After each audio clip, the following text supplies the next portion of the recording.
ตามชมมิวสิกวิดีโอใหม่ของอาสยามได้ก่อนใครทางสบายดีทีวีทั้งระบบทีวีดาวเทียมและเคเบิลทีวีหรือผ่านทางแอปพลิเคชันอาสยาม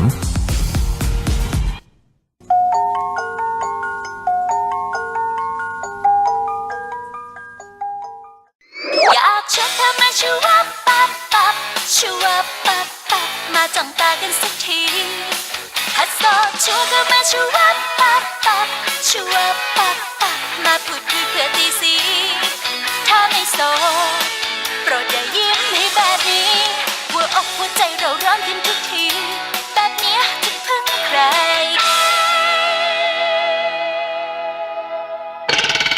มิสเตอร์คลีนนิ่ง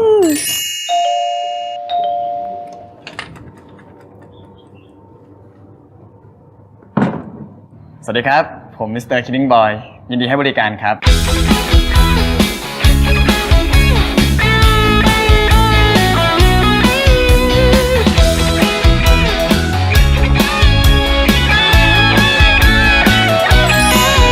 เกิดมาก็ไม่เคยเจอใครโดนแบบนี้ยิ่งมองเธอก็ยิ่งดูดีมากมายใกล้เธอก็ยิ่งทำให้ใจหวั่นไหวถูกใจยกเอาไปหมดใจให้เลยแต่ไม่ชัวร์กลัวไม่โซจะอดห่วงแค่เป็นแฟนไหมหากหัวใจคลิกกันช่วยบอกฉันให้มั่นใจถ้าโสดก็ช่วยเปิดไฟว่างทีอยากชวนเธอมาชูวับปับปับชูวับปับปับมาจ้องตากันสักทีถ้าโสดชวนเธอมาชูวับปับปับชูวับปับปับมาพูดคุยเพื่อตีสีถ้าไม่โสดโปรดอย่ายิ้มให้แบบนี้หัวอกหัวใจเราร้อนขึ้นทุกทีแบบเนี้ยจะพึ่งใครออกตัวว่าไม่ค่อยเปิดใจให้ใครนะเจอเธอก็เลยมีภาระหายใจเป่าไม้ไม่ชัวร์ว่ามีใครไหมเสียงไปเธอจะยอมปล่อยใจให้เธอแต่ไม่ชัวร์กลัวไม่โซจะอดห่วงแค่เป็นแฟนไหมหากหัวใจคลิกกันช่วยบอกฉันให้มั่นใจถ้าโสดก็ช่วยเปิดไฟว่างทีอยากชวนเธอมาชูวับปับปับชูวับปับปับมาจ้องตากันสักทีฮัตโซชวนเธอมาชูวับปับปับชูวับปับปับมาพูดคุยเพื่อตีสีถ้าไม่โสดโปรดอย่ายิ้มให้แบบนี้หัวอกหัวใจเราร้อนขึ้นทุกทีแบบเนี้ยจะพึ่งใครอยากชวนเธอมาชูวับปับปับชูวับปับปับมาจ้องตากันสักทีฮัตโซชวนเธอมาชูวับปับปับชูวับปับปับมาพูดคุยเพื่อตีสีถ้าไม่โสดโปรดอย่ายิ้มให้แบบนี้หัวอกหัวใจเราร้อนขึ้นทุกทีแบบเนี้ยจะพึ่งใครใจมันเต้นตุบตับเลยอยากชวนชูวับปับปับเธอว่าไงมีทราบยังโสดไหมใจมันเต้นตุบตับเลยอยากชวนชูวับปับปับเธอว่าไงมีทราบยังโสดไหม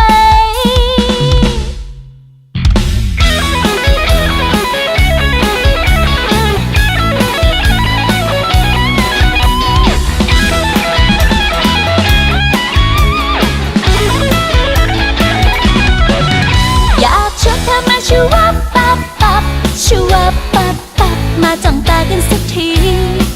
ฮัตโซชวนเธอมาชูวับปับปับชูวับปับปับมาพูดคุยเพื่อตีสี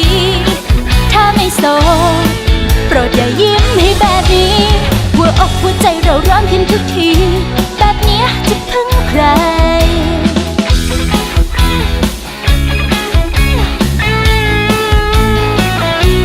ทำความสะอาดเสร็จแล้วนะครับ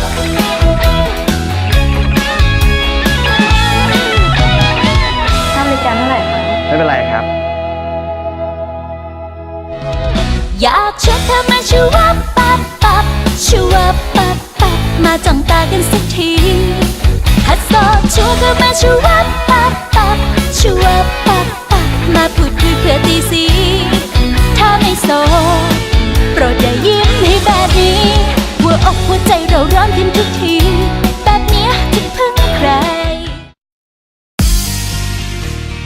ตามชมมิวสิกวิดีโอใหม่ของอาสยามได้ก่อนใครทางสบายดีทีวีทั้งระบบทีวีดาวเทียมและเคเบิลทีวีหรือผ่านทางแอปพลิเคชันอาสยาม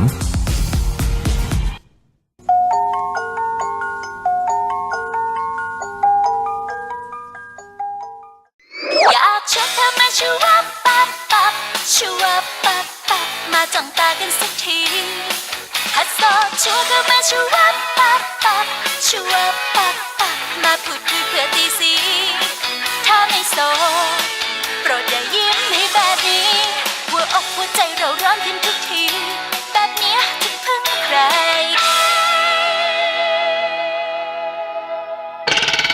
มิสเตอร์คลีนนิ่ง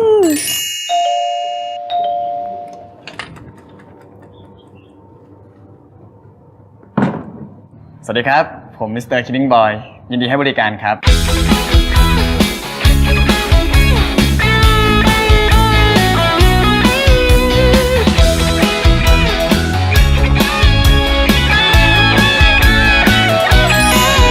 เกิดมาก็ไม่เคยเจอใครโดนแบบนี้ ยิ่งมองเธอก็ยิ่งดูดีมากมายใกล้เธอก็ยิ่งทำให้ใจหวั่นไหวถูกใจยกเอาไปหมดใจให้เลยแต่ไม่ชัวร์กลัวไม่โซจะอดห่วงแค่เป็นแฟนไหมหากหัวใจพลิกกันช่วยบอกฉันให้มั่นใจถ้าโสดก็ช่วยเปิดไฟว่าที อยากชวนเธอมาชูวับปับปับชูวับปับปับมาจ้องตากันสักทีฮัสโซชวนเธอมาชูวับปับปับชูวับปับปับมาพูดคุยเพื่อตีสีถ้าไม่โสดโปรดอย่ายิ้มให้แบบนี้หัวอกหัวใจเราร้อนขึ้นทุกทีแบบเนี้ยจะพึ่งใครออกตัวว่าไม่ค่อยเปิดใจให้ใครนะเจอเธอก็เลยมีภาระหายใจเป่าไม่ชัวร์ว่ามีใครไหมเสียงไปก็จะยอมปล่อยใจให้เธอแต่ไม่ชัวร์กลัวไม่โซจะอดห่วงแค่เป็นแฟนไหมหากหัวใจพลิกกันช่วยบอกฉันให้มั่นใจถ้าโสดก็ช่วยเปิดไฟว่าทีอยากชวนเธอมาชูวับปับปับชูวับปับปับมาจ้องตากันสักทีฮัสโซชวนเธอมาชูวับปับปับชูวับปับปับมาพูดคุยเพื่อตีสีถ้าไม่โสดโปรดอย่ายิ้มให้แบบนี้หัวอกหัวใจเราร้อนขึ้นทุกทีแบบเนี้ยจะพึ่งใครอยากชวนเธอมาชูวับปับปับชูวับปับปับมาจ้องตากันสักทีฮัสโซชวนเธอมาชูวับปับปับชูวับปับปับมาพูดคุยเพื่อตีสีถ้าไม่โสดโปรดอย่ายิ้มให้แบบนี้หัวอกหัวใจเราร้อนขึ้นทุกทีแบบเนี้ยจะพึ่งใครใจมันเต้นตุบตับเลยอยากชวนชูวับปับปับเธอว่าไงไม่ทราบยังโสดไหมใจมันเต้นตุบตับเลยอยากชวนชูวับปับปับเธอว่าไงไม่ทราบยังโสดไหม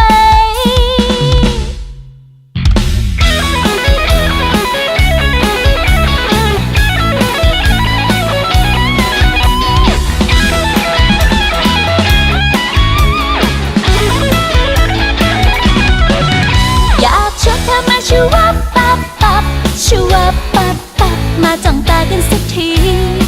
ฮัสโซชวนเธอมาชูวับปับปับชูวับปับปับมาพูดคุยเพื่อตีสีถ้าไม่โสดโปรดอย่ายิ้มให้แบบนี้หัวอกหัวใจเราร้อนขึ้นทุกทีแบบเนี้ยจะพึ่งใคร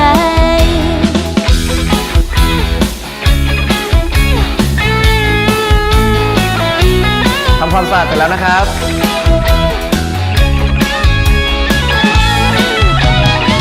ค่าบริการเท่าไหร่คะ ไม่เป็นไรครับ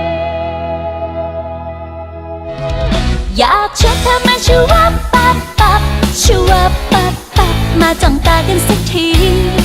ฮัสโซชวนเธอมาชูวับปับปับชูวับปับปับมาพูดคุยเพื่อตีสีถ้าไม่โสดโปรดอย่ายิ้มให้แบบนี้หัวอกหัวใจเราร้อนขึ้นทุกที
ทำไมร้านนี้เนี่ยมีแต่ผู้หญิงวะพวกแกรู้ไหม เราก็เพิ่งมาว่ะ เฮ้ย สาวๆร้านเนี้ยระดับนางฟ้าทั้งนั้นเลยนะเว้ย ตำนานเรื่องนางฟ้าหรือกินนารีอ่ะมันมีอยู่จริงนะ แล้วเงี้ยเคยมีคนจับนางฟ้าได้หรือเปล่าวะ มีสิตำนานเรื่องพานบุญไงเขาใช้บ่วงพญานาค ซึ่งสามารถจับนางฟ้าได้ แบบนี้เนี่ยก็สบายพานบุญนะดิจับนางฟ้าได้ด้วยเจ๋งจริงๆเลย บางตำนานก็เล่าว่า เขาเป็นหนุ่มเจ้าสำราญนะ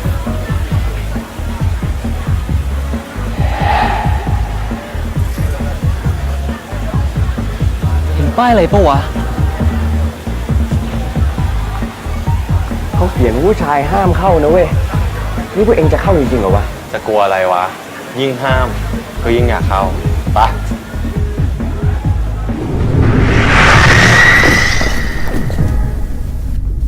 เฮ้ย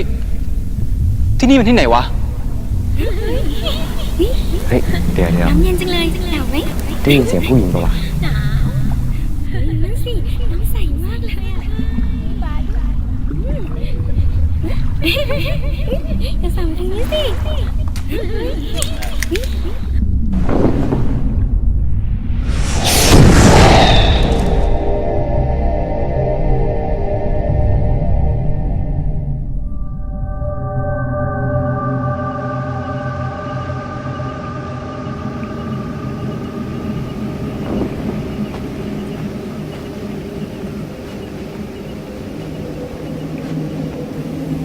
ไหนๆก็ไหนๆละเจอนางฟ้าตัวเป็นๆขอสัมผัสหน่อยได้ไหมจ๊ะ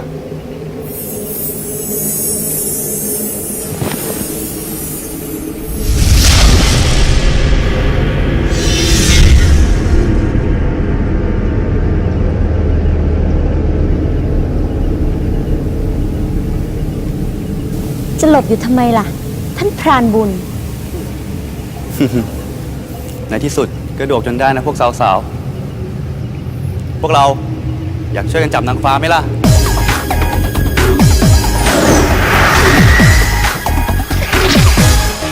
ถ้าดีไม่ได้ก็ไม่ต้องมี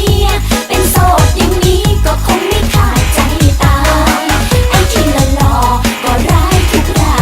ยไอ้ที่ไม่หล่อก็อันตรายเขียนไปตัวใหญ่ๆว่าผู้ชายห้ามเขาไม่ให้เขาไม่ให้เขา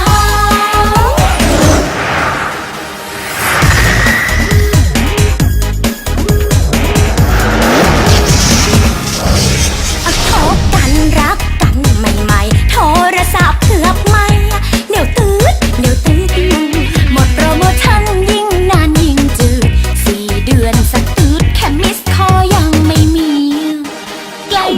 ไม่ไล่ไม่กลับมาตามส่งตามรับยิ่งดีพอเป็นคนรักชักนานๆเห็นทีบอกอยู่แค่เนี้ยเรียกแท็กซี่กลับก็ได้โอ๊ยเฮ็ดโอ๊ยเฮ็ดแล้วผู้ชายดีไม่ได้ก็ไม่ต้องมีเป็นโสดอย่างนี้ก็คงไม่ขาดใจตายไอ้ที่หล่อๆก็ร้ายทุกรายไอ้ที่ไม่หล่อก็อันตรายเขียนไปตัวใหญ่ๆว่าผู้ชายห้ามเขาไม่ให้เขาไม่ให้เขา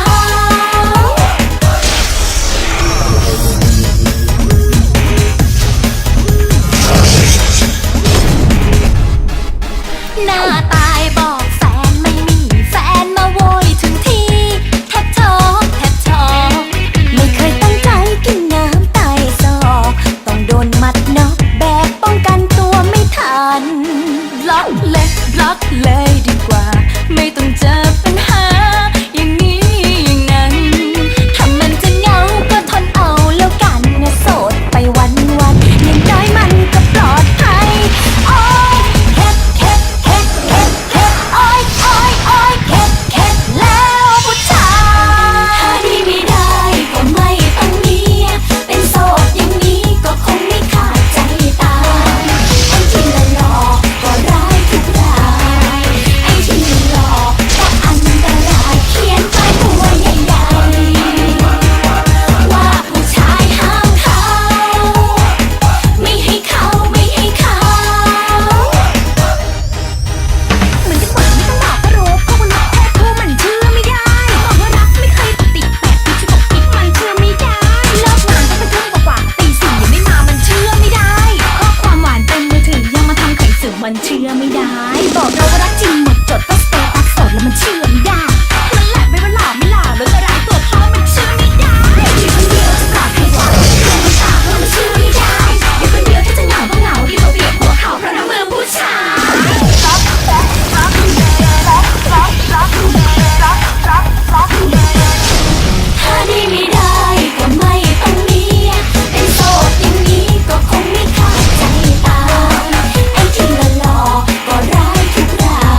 บ้านกันเลยเว้ยพวกเรา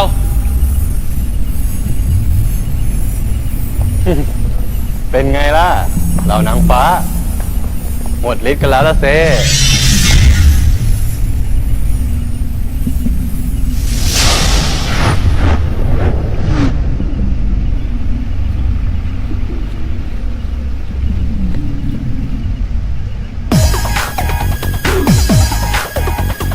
เจอจนได้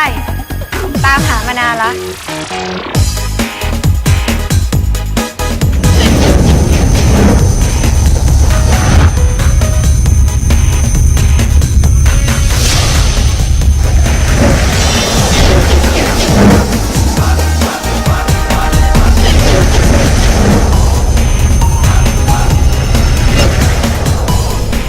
เฮ้ยเอาไงวะ เฮ้ย เร็วๆเนี้ยได้เจอกับเราแน่ แล้วเจอกันนะ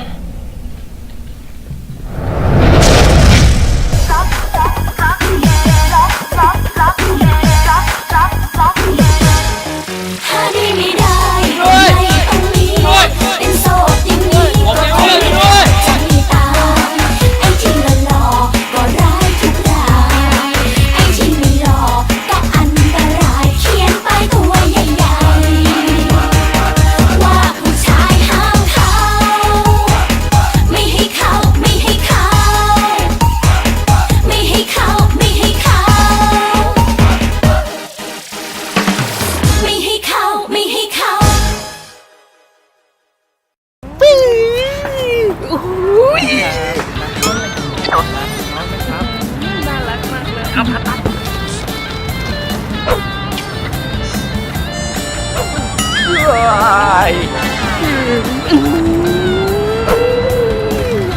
ไม่สวยก็ต้องทำใจหน่อยนะ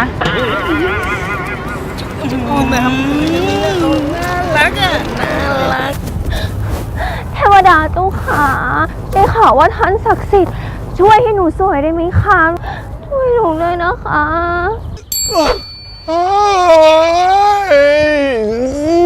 อะไรกันนักกันหนาอีกแล้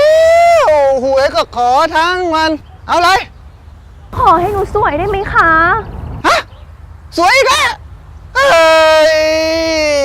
เฮ้ย เอาไป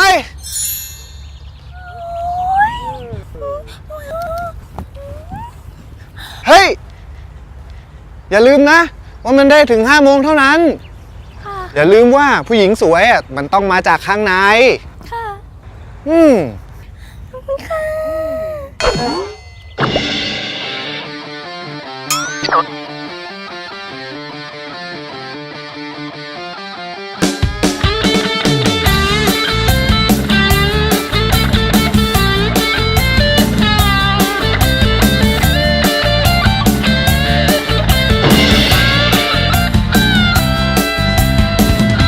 สถานภาพตอนเนี้ยอีกฉันไม่รู้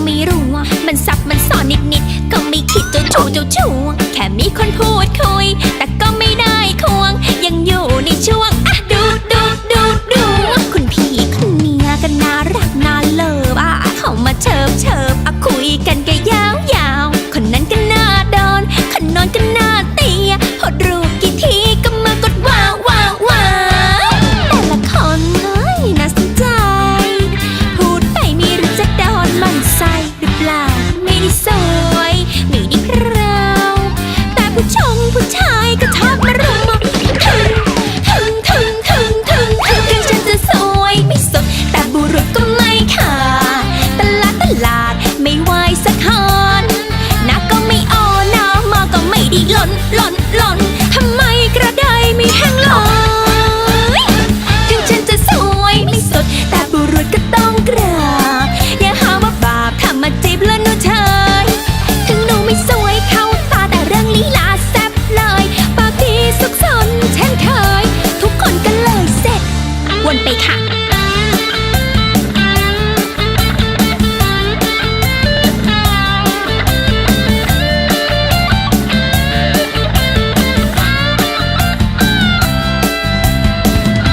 สถานภาพตอนเนี้ยอีกฉันไม่รู้ว่ามันซับมันสอนนิดก็ไม่คิดเจ้าชู้แค่มีคนพูดคุย แต่ก็ไม่ได้ ในช่วงดูคุณพี่คนเนี้ยก็น่ารักน่าเลิฟเขามาเชิบคุยกันก็ยา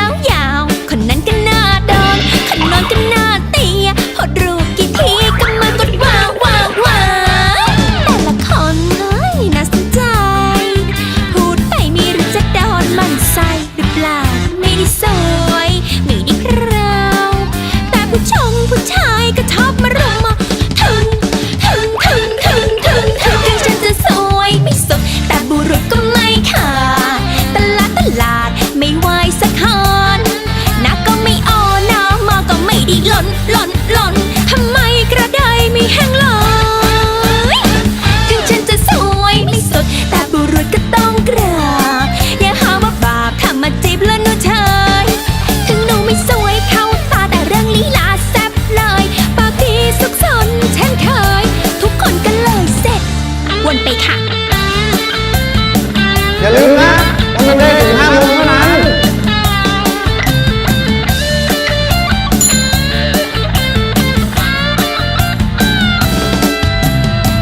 ไปจีบอะไรจะบ้าวันนั้นแค่เดินไปถามเวลาผู้ชายที่กดไลค์เธอไป1,500นั้นมันพวกเกย์นี่นะวันก่อนไม่ได้ชวนกินข้าวแค่ถามทางไปร้านข้าวดูเธอก็น่ารักดีแต่พี่คนนี้ไม่ได้จีบนั้นน้องสาว แต่ละคนเลยน่าสนใจจริงเปล่าพูดไปไม่รู้จะโดนมันใส่หรือเปล่าไม่ได้สวยไม่ได้พราวแต่ผู้ชายก็ชอบมารุมมาถึงฉันจะสวยไม่สดแต่บุรุษก็ไม่ขาดตลาดไม่ไหวสักคนหน้าก็ไม่อ่อนหน้ามาก็ไม่ได้หล่นทำไมกระไดไม่แห้งเลยถึงฉันจะสวยไม่สุดแต่บุรุษก็ต้องกราบอย่าหาว่าบาปทำมาจีบแล้วหนูเฉยถึงหนูไม่สวยเข้าตาแต่เรื่องลีลาแซ่บเลยปากดีสุขสนเช่นเคยทุกคนก็เลยเสร็จวนไปค่ะ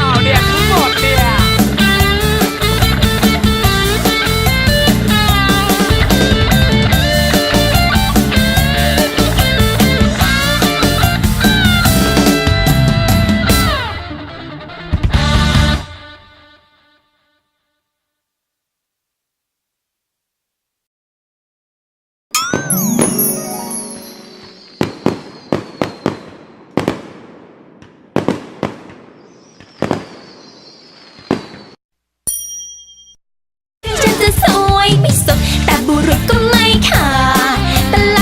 าดไม่ไหวสักคนหน้าก็ไม่อ่อนหน้ามาก็ไม่ได้หล่นทำไมกระไดไม่แห้งเลยถึงฉันจะสวยไม่สุดแต่บุรุษก็ต้องกราบอย่าหาว่าบาปทำมาจีบแล้วหนูเฉยถึงหนูไม่สวยเข้าตาแต่เรื่องลีลาแซ่บเลยปากดีสุขสนเช่นเคยทุกคนก็เลยเสร็จวนไปค่ะ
ผู้ชายอันนะมัวแต่รอก็คงไม่มี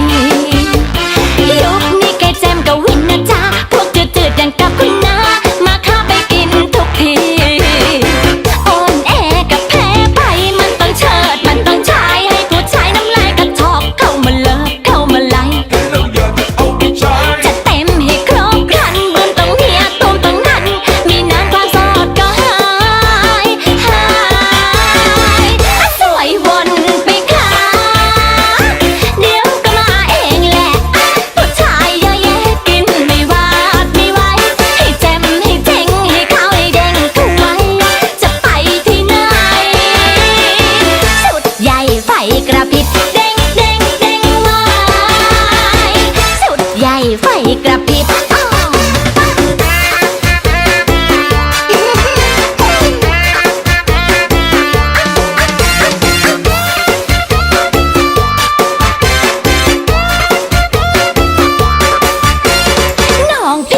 บอกให้ฟังนะคะคิดจะเกี่ยวผู้ชายอันนะมัวแต่รอก็คงไม่มี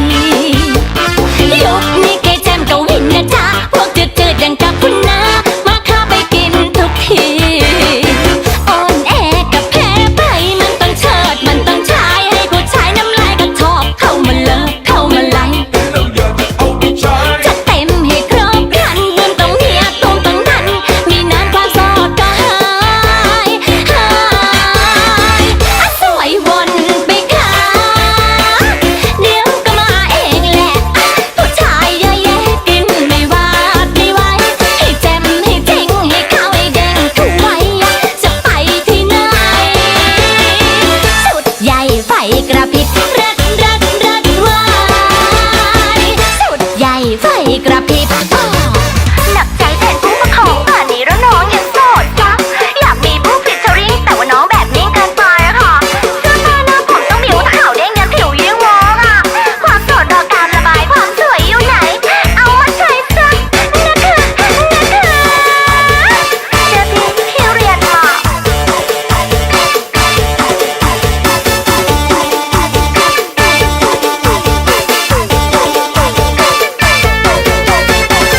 อ่อนแอกับแพ้ไปมันต้องเชิดมันต้องชายให้ผู้ชายน้ำลายกระชอกเข้ามาเลิกเข้ามาไล่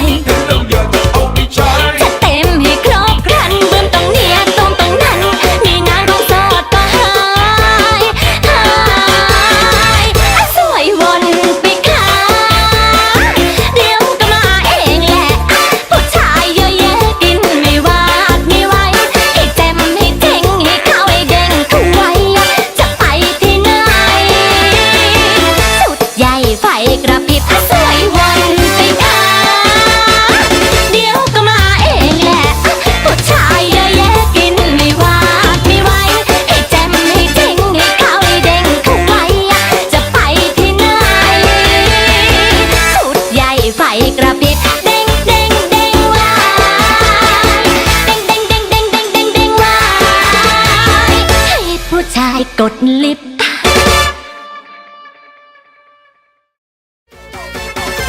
อ่อนแอกับแพ้ไปมันต้องเชิดมันต้องชายให้ผู้ชายน้ำลายกระชอกเข้ามาเลิกเข้ามาไล่จะเต็มให้ครบครันบึ้มตรงเนี้ยตรงนั้นมีนานของโสดก็หายสวยวนไปค่ะเดี๋ยวก็มาเองแหละผู้ชายเยอะแยะกินไม่วาดไม่ไหวให้แจ่มให้เจ๋งให้ขาวให้แดงเข้าไว้จะไปที่ไหนสุดใหญ่ไฟกระพริบสวยวนไปค่ะเดี๋ยวก็มาเองแหละผู้ชายเยอะแยะกินไม่วาดไม่ไหวให้แจ่มให้เจ๋งให้ขาวให้แดงเข้าไว้จะไปที่ไหนสุดใหญ่ไฟกระพริบเด้งวายเด้งวายลุกขึ้นมาเด้อลุกขึ้นมาเด้อลุกขึ้นมาเด้อมาเสิร์ฟมาฟ้อนน้ำกันก็ได้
จะไม่พลาดการติดตามมิวสิกวิดีโอใหม่ๆ และกิจกรรมความเคลื่อนไหวของ Grammy Go ได้ก่อนใครที่ YouTube Channel GMM Grammy Go Official กดเลย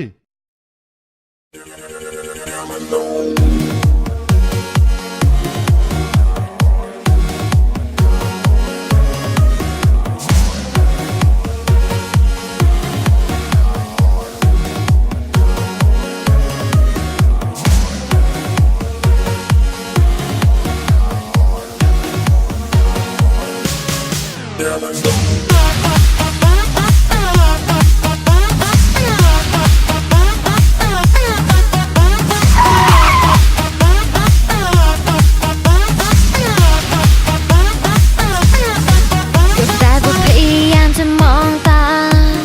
ก็ไม่มองพยายามจะมองเธอ ก็ไม่มองแต่งตัวอะไรมา เธอไม่มองเลยได้แต่มองเลย อะไรที่ฉันจะปิด เธอก็คิดจะเปิด ฉันกลัวเธอจนตะเลิด เธอก็มาตลอด ควบคุมตัวเองหน่อยไหม ในตาเธอจ้องจะกอด ข้างนอกเธอจ้องจะใส่ ข้างในเธอจ้องจะถอดอะเดี่ยวหัวใจวายอย่ามาโนท้องน้ำโมไว้เลยอย่ามาโนเก็บอาการบ้างนะอย่ามาโนท้องน้ำโมไว้เลยอย่ามาโนแต่ช่วยโชว์ข้างในว่าคิดอะไรค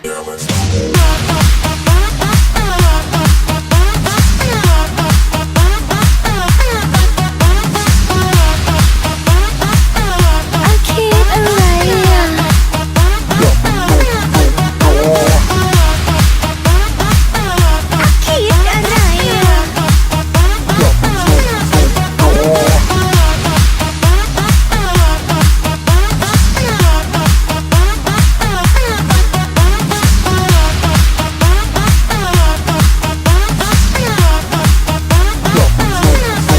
ไม่อยากให้มีอารมณ์จนเกินไป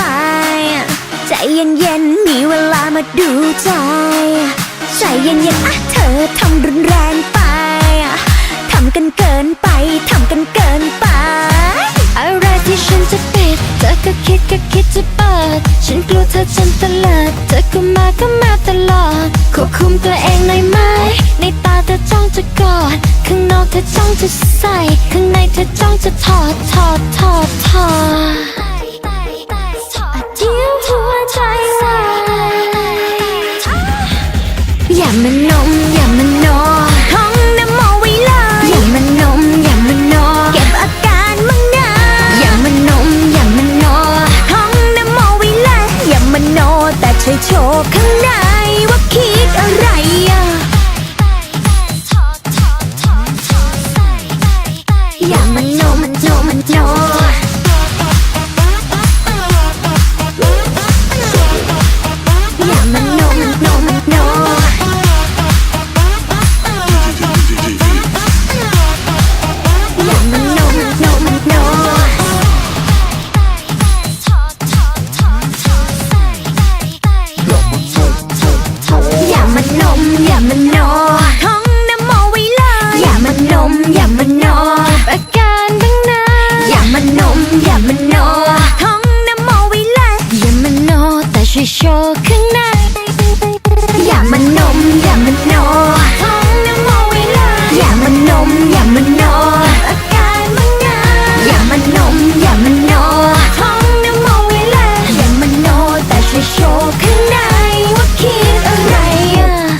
จ้าชู้วุ่นวายบางดูดีมีสไตล์แต่พอคบกันไปหล่อนกลายเป็นชะนีโสดมานานนมเนโสดซ้ำจำเจก็โอเคดี กลับดึกได้เต็มที่ข้างในไม่มีคำถามปวนหัวใจไม่มีแฟนเป็นลาภอันประเสริฐสวยเลิศเชิดโสดเข้าไว้อยู่เย็นเป็นโสดอย่างนี้ไม่มีแฟนก็ไม่ตายอยู่เพียงคนเดียวอย่างนี้ก็ดีแฮปปี้จะตายแฟนจะหาคงไม่ยากก็แค่ผิวปากไม่ยากเลยเชียวเดินห่างดูหนังคนเดียวเขานอนคนเดียวแค่เปลี่ยวหัวใจไม่มีแฟนเป็นลาภอันประเสริฐสวยเลิศเชิดโสดเข้าไว้อยู่เย็นเป็นโสดอย่างนี้ไม่มีแฟนก็ไม่ตายอยู่เพียงคนเดียวอย่างนี้ก็ดีแฮปปี้จะตาย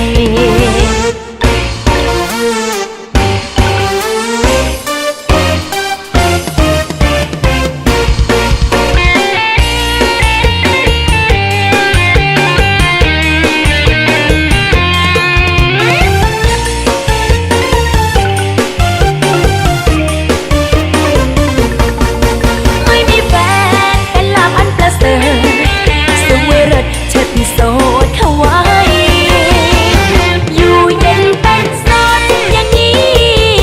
ไม่มีแฟนก็ไม่ตายอยู่เพียงคนเดียวอย่างนี้ก็ดีแฮปปี้จะตายแฟนจะหาคงไม่ยากก็แค่ผิวปากไม่ยากเลยเชียวเดินห่างดูหนังคนเดียวเขานอนคนเดียวแค่เปลี่ยวหัวใจไม่มีแฟนเป็นลาภอันประเสริฐสวยเลิศเชิดโสดเข้าไว้อยู่เย็นเป็นโสดอย่างนี้ไม่มีแฟนก็ไม่ตายอยู่เพียงคนเดียวอย่างนี้ก็ดีแฮปปี้จะตายอยู่เย็นเป็นโสดอย่างนี้ไม่มีแฟนก็ไม่ตายอยู่กินคนเดียวอย่างนี้ก็ดีแฮปปี้จะตาย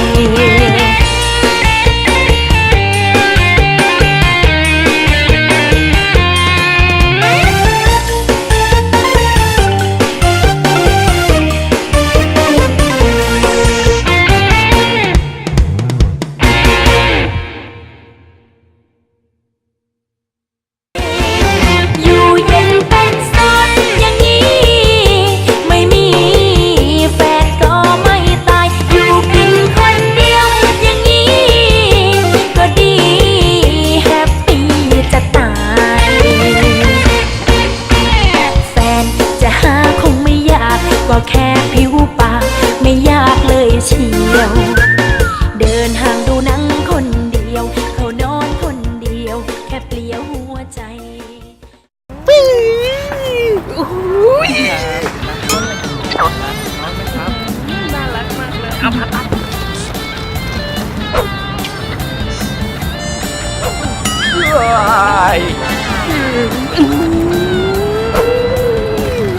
ไม่สวยก็ต้องทำใจหน่อยนะ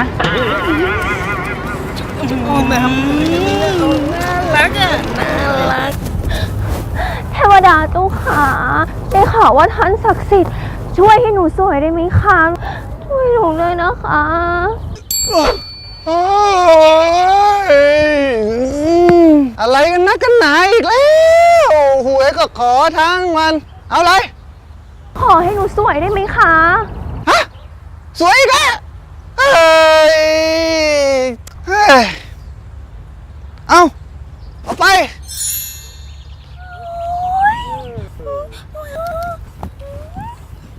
เฮ้ย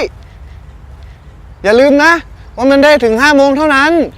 ค่ะ อย่าลืมว่าผู้หญิงสวยมันต้องมาจากข้างใน ค่ะ อืม ขอบคุณค่ะ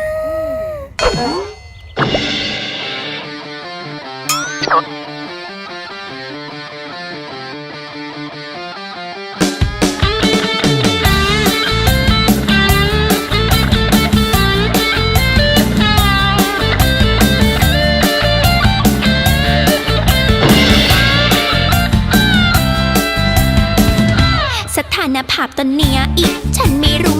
ว่ามันซับมันสอนนิดก็ไม่คิดเจ้าชู้แค่มีคนพูดคุยแต่ก็ไม่ได้ควงยังอยู่ในช่วงอ่ะดูคุณพี่คนเนี้ยก็น่ารักน่าเลิฟเขามาเชิบอ่ะคุยกันก็ยาวคนนั้นก็น่าโดนคนนอนก็น่าเตียพอรู้กี่ทีก็มากดว้าวแต่ละคนเฮ้ยน่าสนใจพูดไปไม่รู้จะโดนมันใส่หรือเปล่าไม่ได้สวยไม่ได้พราวแต่ผู้ชายก็ชอบมารุมถึงฉันจะสวยไม่สดแต่บุรุษก็ไม่ขาดตลาดไม่ไหวสักคนหน้าก็ไม่อ่อนหน้ามาก็ไม่ได้หล่นทำไมกระไดไม่แห้งลอยถึงฉันจะสวยไม่สดแต่บุรุษก็ต้องกราบอย่าหาว่าบาปทำมาจีบแล้วหนูเฉยถึงหนูไม่สวยเข้าตาแต่เรื่องลีลาแซ่บเลยปากดีสุขสนเช่นเคยทุกคนก็เลยเสร็จ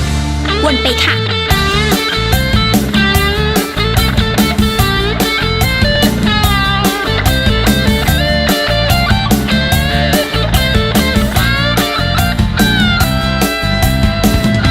สถานภาพตอนเนี้ยอีกฉันไม่รู้ว่ามันซับมันสอนนิดก็ไม่คิดเจ้าชู้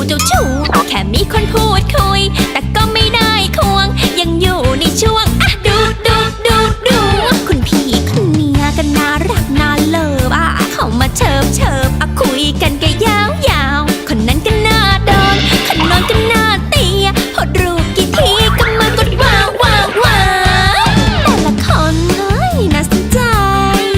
พูดไปไม่รู้จะโดนมันใส่หรือเปล่าไม่ได้สวยไม่ได้พราวแต่ผู้ชายก็ชอบมารุมถึงฉันจะสวยไม่สดแต่บุรุษก็ไม่ขาดตลาดไม่ไหวสักคนหน้าก็ไม่อ่อนหน้ามาก็ไม่ได้หล่นทำไมกระไดไม่แห้งลอยถึงฉันจะสวยไม่สดแต่บุรุษก็ต้องกราบอย่าหาว่าบาปทำมาจีบแล้วหนูเฉยถึงหนูไม่สวยเข้าตาแต่เรื่องลีลาแซ่บเลยปากดีสุขสนเช่นเคยทุกคนก็เลยเสร็จวนไปค่ะ อย่าลืมนะว่ามันได้ถึง5 โมงเท่านั้น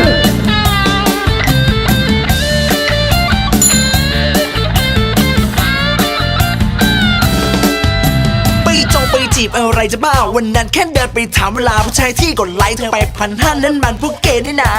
วันก่อนไม่ได้ชวนกินข้าวแค่ถามทางไปร้านข้าวดูเธอก็น่ารักดีแต่พี่คนนี้ไม่ได้จีบนั้นน้องสาว แต่ละคนเลยน่าสนใจพูดไปไม่รู้จะโดนมันใส่หรือเปล่าไม่ได้สวยไม่ได้พราวแต่ผู้ชายก็ชอบมารุมถึงฉันจะสวยไม่สดแต่บุรุษก็ไม่ขาดตลาดไม่ไหวสักคนหน้าก็ไม่อ่อนหน้ามาก็ไม่ได้หล่นทำไมกระไดไม่แห้งลอยถึงฉันจะสวยไม่สดแต่บุรุษก็ต้องกราบอย่าหาว่าบาปทำมาจีบแล้วหนูเฉยถึงหนูไม่สวยเข้าตาแต่เรื่องลีลาแซ่บเลยปากดีสุขสนเช่นเคยทุกคนก็เลยเสร็จวนไปค่ะ เ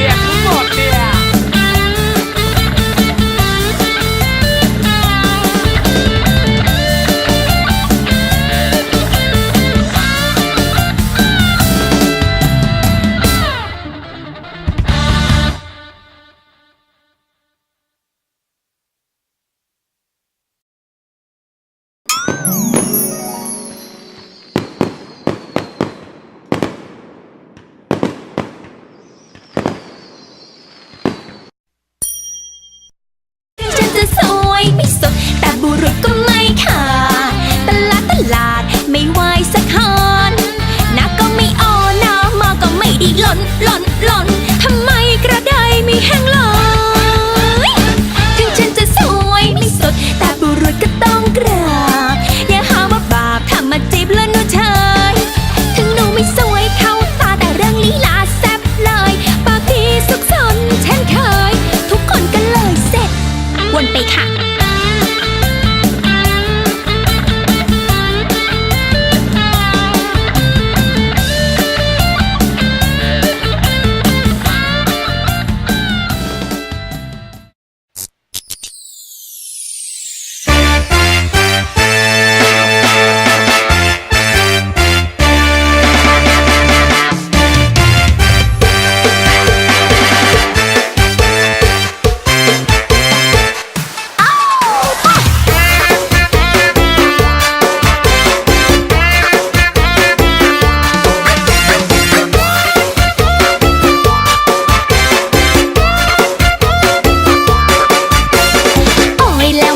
จะมีกับเขาแล้วเมื่อไรจะไม่ต้องเหงามีคนรักไว้ควงสักทีเห็นเขาสวีทด้วยกันจ้านั่งหงุดหงิดด้วยความอิจฉาทำไมเราโสดอย่างนี้น้องพี่จะบอกให้ฟังนะคะคิดจะเกี่ยวผู้ชายอันนะมัวแต่รอก็คงไม่มียุคนี้แกแจมกับวินนะจ๊ะพวกจืดๆอย่างกับคุณน้ามาข้าไปกินทุกทีอ่อนแอกับแพ้ไปมันต้องเชิดมันต้องใช้ให้ผู้ชายน้ำลายกระทอกเข้ามาเลิฟเข้ามาไล่จะเต็มให้ครบครันบืนตรงเนี้ยตูมตรงนั้นมีนานความโสดก็หายสวยวนไปค่ะเดี๋ยวก็มาเองแหละผู้ชายเยอะแยะกินไม่หวาดไม่ไหวให้แจมให้เจ๋งให้ขาวให้เด้งทุกไว้จะไปที่ไหนสุดใหญ่ไฟกระพริบเด้งไว้สุดใหญ่ไฟกระพริบ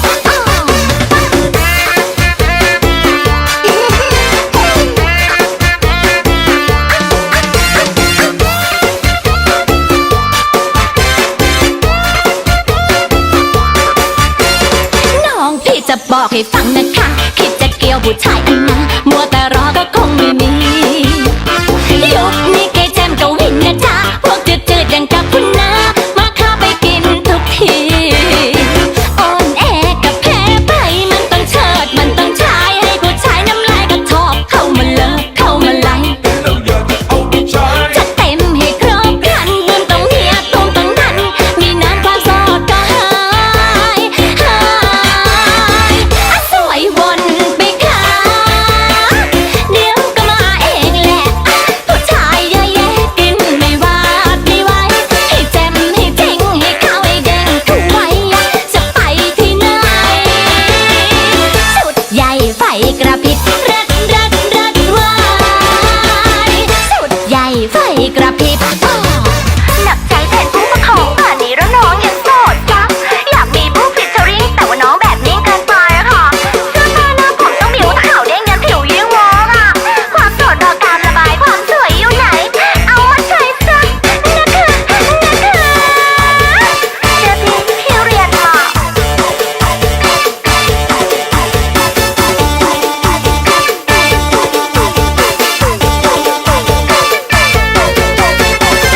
อ่อนแอกับแพ้ไปมันต้องเชิดมันต้องใช้ให้ผู้ชายน้ำลายกระทอกเข้ามาเลิฟเข้ามาไล่จะเต็มให้ครบครันบืนตรงเนี้ยตูมตรงนั้นมีนานความโสดก็หายสวยวนไปค่ะเดี๋ยวก็มาเองแหละผู้ชายเยอะแยะกินไม่หวาดไม่ไหวให้แจมให้เจ๋งให้ขาวให้เด้งทุกไว้จะไปที่ไหนสุดใหญ่ไฟกระพริบสวยวนไปค่ะเดี๋ยวก็มาเองแหละผู้ชายเยอะแยะกินไม่หวาดไม่ไหวให้แจมให้เจ๋งให้ขาวให้เด้งทุกไว้จะไปที่ไหนสุดใหญ่ไฟกระพริบเด้งไว้เด้งไว้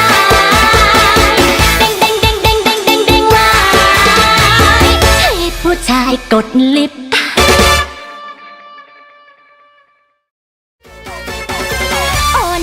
กับแพ้ไปมันต้องเชิดมันต้องชายให้ผู้ชายน้ำลายกระชอกเข้ามาเลิฟเข้ามาไล่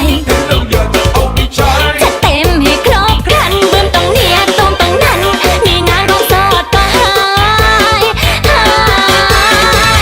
สวยวนไปค่ะ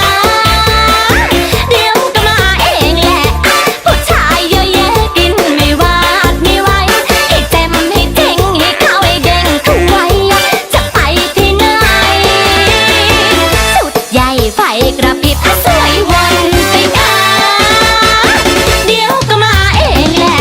ผู้ชายเยอะแยะกินไม่หวาดไม่ไหวให้เต็มให้เจ๋งให้เข้าให้เด้งเข้าไว้จะไปที่ไหนสุดใหญ่ไฟกระพริบเด้งเด้งเด้งว้าเด้งเด้งเด้งเด้งเด้งเด้งเด้งว้า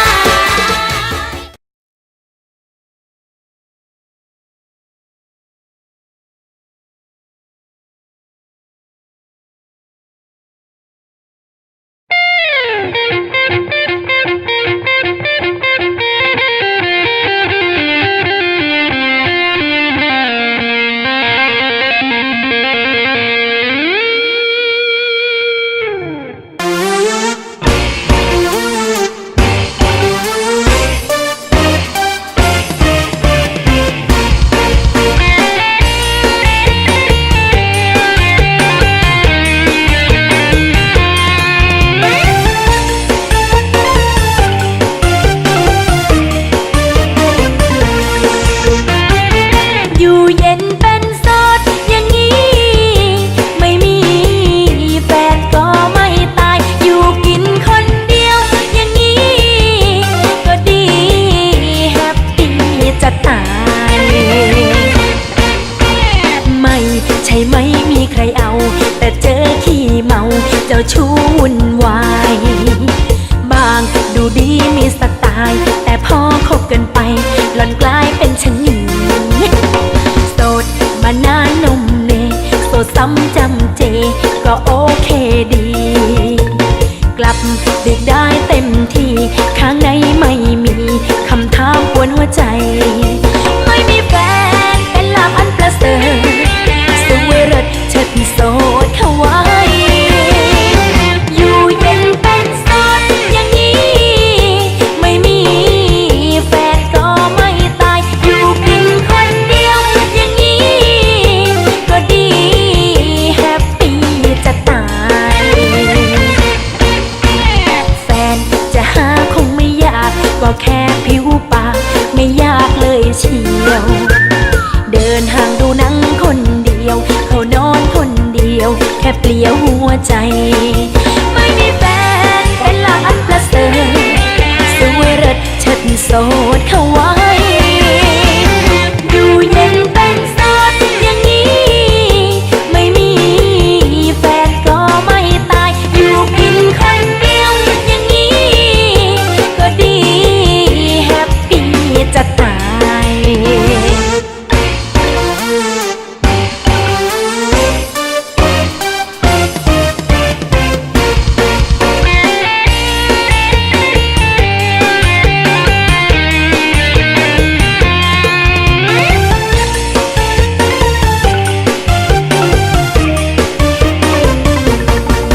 ไม่มีแฟนเป็นลาภอันประเสริฐสวยเลิศเชิดโสดเข้าไว้ อยู่เย็นเป็นโสดอย่างนี้ ไม่มีแฟนก็ไม่ตาย อยู่กินคนเดียวอย่างนี้ ก็ดีแฮปปี้จะตาย แฟนจะหาคงไม่ยากก็แค่ผิวปากไม่ยากเลยเชียว เดินห่างดูหนังคนเดียวเขานอนคนเดียวแค่เปลี่ยวหัวใจ ไม่มีแฟนเป็นลาภอันประเสริฐสวยเลิศเชิดโสดเข้าไว้ อยู่เย็นเป็นโสดอย่างนี้ ไม่มีแฟนก็ไม่ตาย อยู่กินคนเดียวอย่างนี้ ก็ดีแฮปปี้จะตาย อยู่เย็นเป็นโสดอย่างนี้ ไม่มีแฟนก็ไม่ตาย อยู่กิน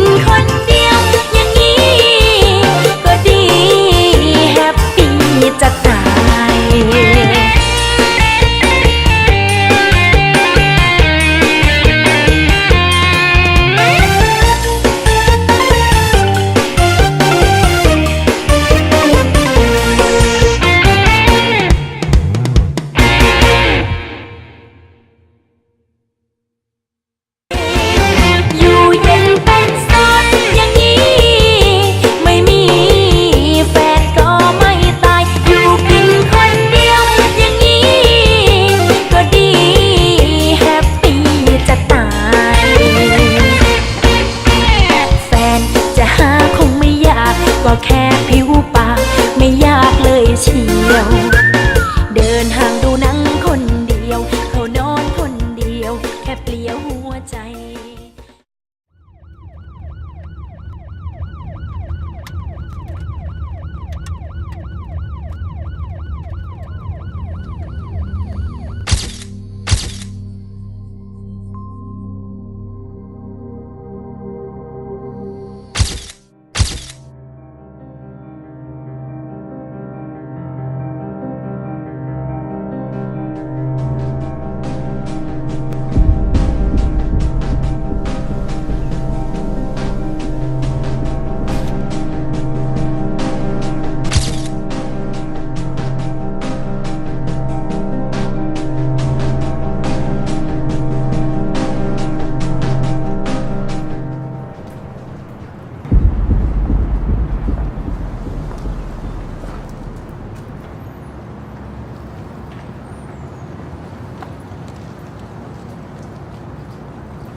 แค่เนี้ยดูไม่ออกเรื่องเนี้ยใครเขาบอกมันแสบมันสองมันสีฮีก็เยอะไป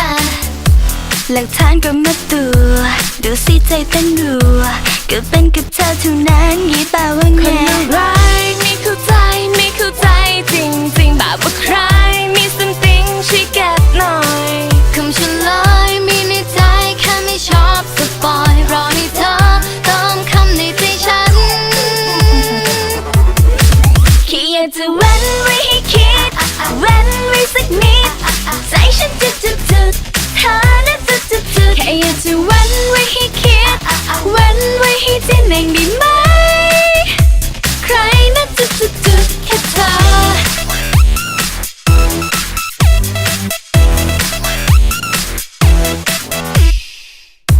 ไม่ต้องไปนั่งเสิร์ชไม่ต้องมีพาสเวิร์ดดูสิว่าคำเฉลยยืนอยู่ข้างเธอไม่ต้อง Google Map ไม่ต้องคูห้องแลบแค่เข้ามาใกล้อีกนิดเดี๋ยวก็หาเจอคนอะไรไม่เข้าใจไม่เข้าใจจริงๆแบบว่าใครมี something ช่วยเก็บหน่อยคำเฉลยมีในใจแค่ไม่ชอบสปอยรอให้เธอเติมคำในใจฉันแค่อยากจะเว้นไว้ให้คิดเว้นไว้สักนิดใจฉันจุดเธอน่ะจุดแค่อยากจะเว้นไว้ให้คิดเว้นไว้ให้ที่หนึ่งได้ไหมใครน่ะจุดแค่เธอ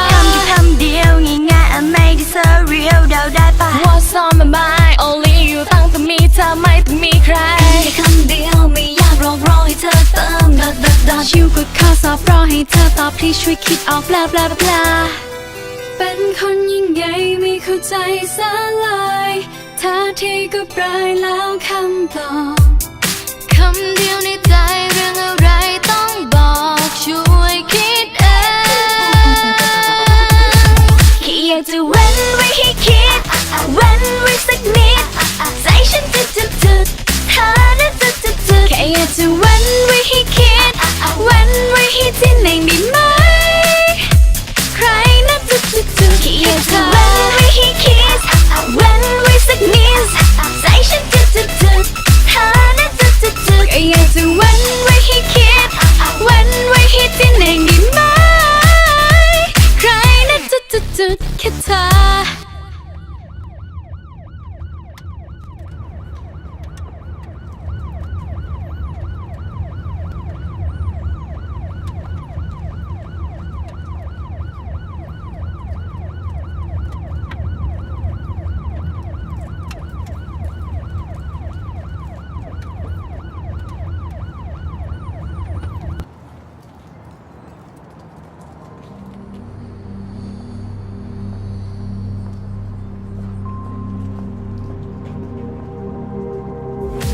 แค่อยากจะเว้นไว้ให้คิดเว้นไว้สักนิดใจฉันจุดเธอน่ะจุดแค่อยากจะเว้นไว้ให้คิดเว้นไว้ให้ที่หนึ่งได้ไหม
วันนี้พรุ่งนี้และเมื่อวานนั้นเป็นบุญบานใด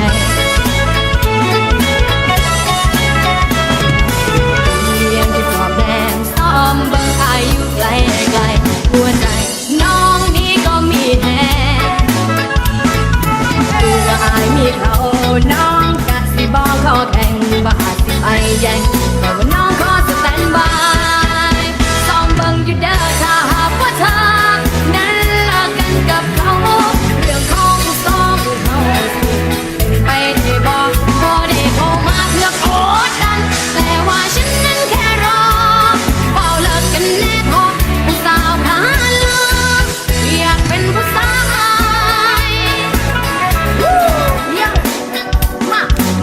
เฮ้เฮ้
รับรองติดใจต้องลองให้ไวลองแล้วจะรู้ว่าฉันอร่อย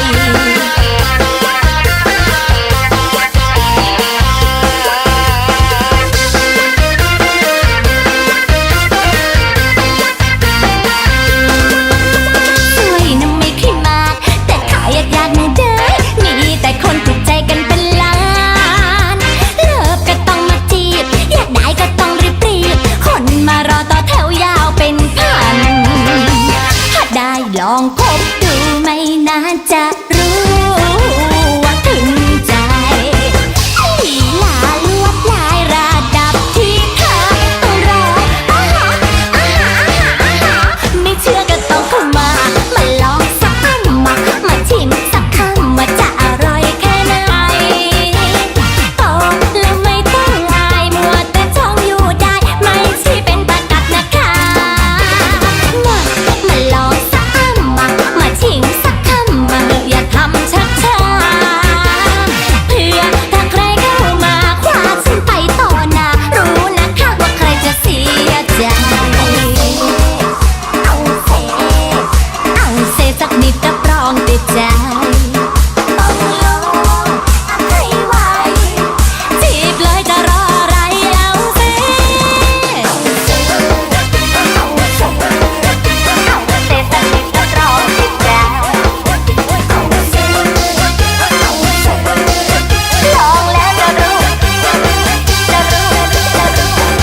ไม่เชื่อก็ต้องเข้ามาลองสักคำมาชิมสักคำมาจะอร่อยแค่ไหนโตแล้วไม่ต้องอายมัวแต่จ้องอยู่ได้ไม่ใช่เป็นประกัดนะคะมาลองสักคำมาชิมสักคำมาอย่าทำชักช้าเพื่อถ้าใครเข้ามาคว้าฉันไปต่อหน้ารู้นะคะว่าใครจะเสียใจ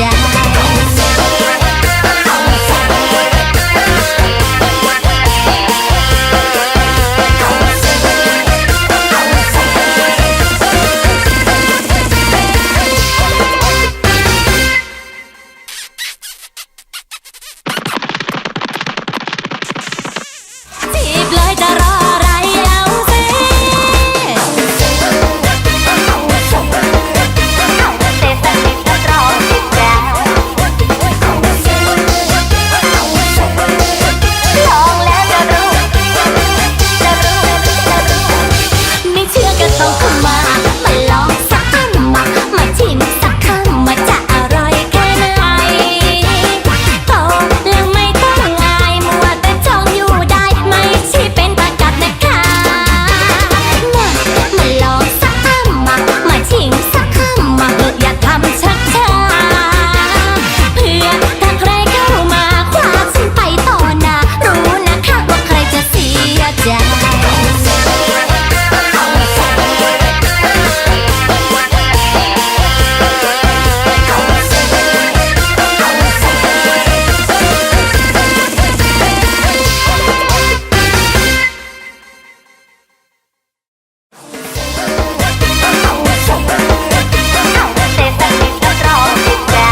อานาหารให้สาวหมอลำสำนอละนอละนอละนอละน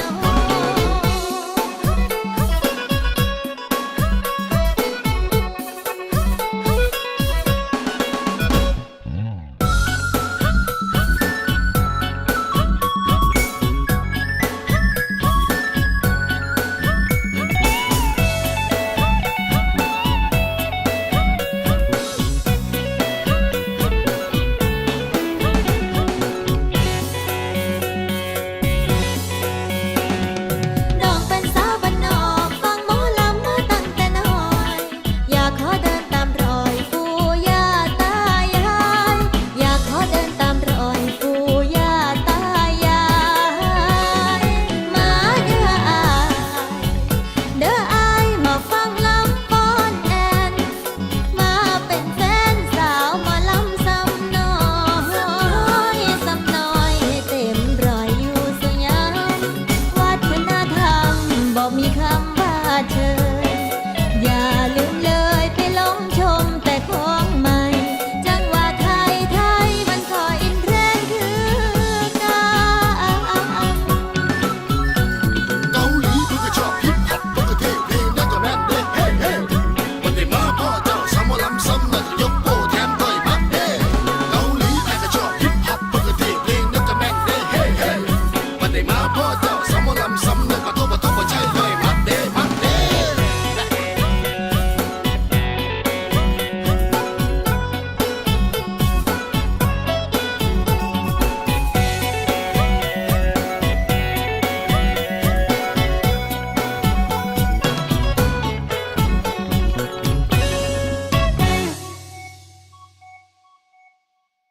มา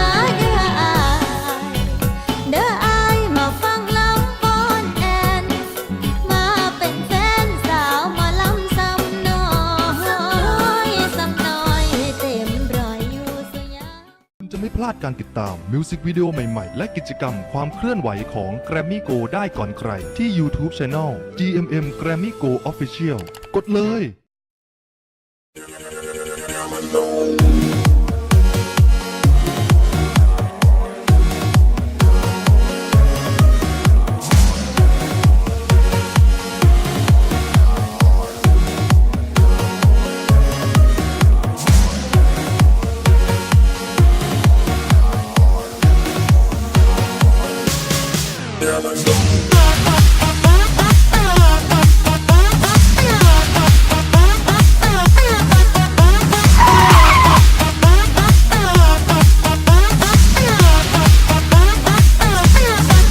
ก็แต่ว่าพยายามจะมองตา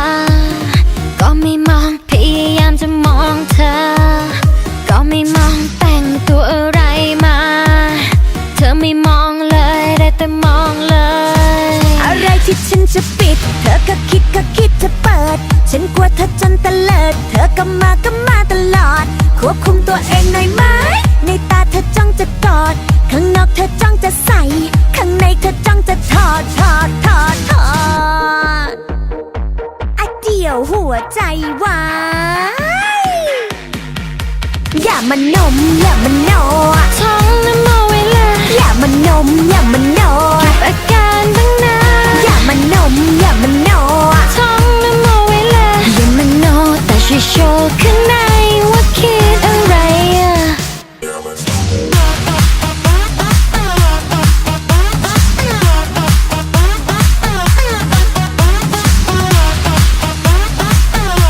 คิดอะไร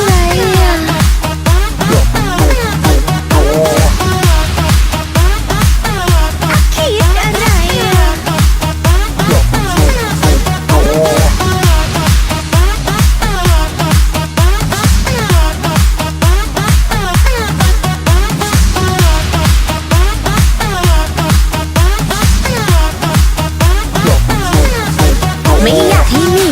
จนเกินไปใจเย็นๆมีเวลามาดูใจใจเย็นๆเธอทำรุนแรงไปทำกันเกินไปทำกันเกินไปอะไรที่ ที่ฉันจะปิดเธอก็คิดจะเปิดฉันกลัวเธอจนตะเลิดเธอก็มาตลอดควบคุมตัวเองหน่อยไหมในตาเธอจ้องจะกอดข้างนอกเธอจ้องจะใส่ข้างในเธอจ้องจะถอดเดี๋ยวหัวใจวายอย่ามานมอย่ามานอท่องนโมไว้เลยอย่ามานมอย่ามานอเก็บอาการมั่งนะอย่ามานมอย่ามานอท่องนโมไว้เลยอย่ามานอแต่ช่วยโชว์ข้างในว่าคิดอะไรอะอย่ามานมอ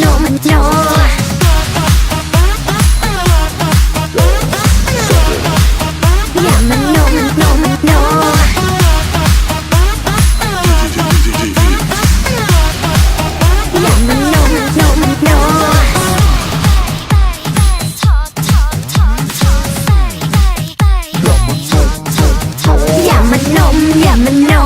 ท่องนโมไว้เลยอย่ามานมอย่ามานออาการบ้างนะอย่ามานมอย่ามานอท่องนโมไว้เลยอย่ามานอแต่ช่วยโชว์ข้างในอย่ามานมอย่ามานอท่องนโมไว้เลยอย่ามานมอย่ามานออาการบ้างนะอย่ามานมอย่ามานอท่องนโมไว้เลยอย่ามานอแต่ช่วยโชว์ข้างในว่าคิดอะไรอะ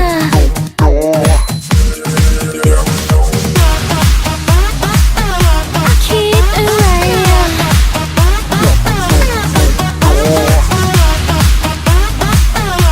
คิดอะไรอะอย่ามานม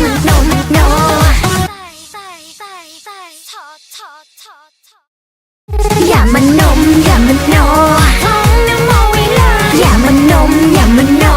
อาการบ้างนะอย่ามานม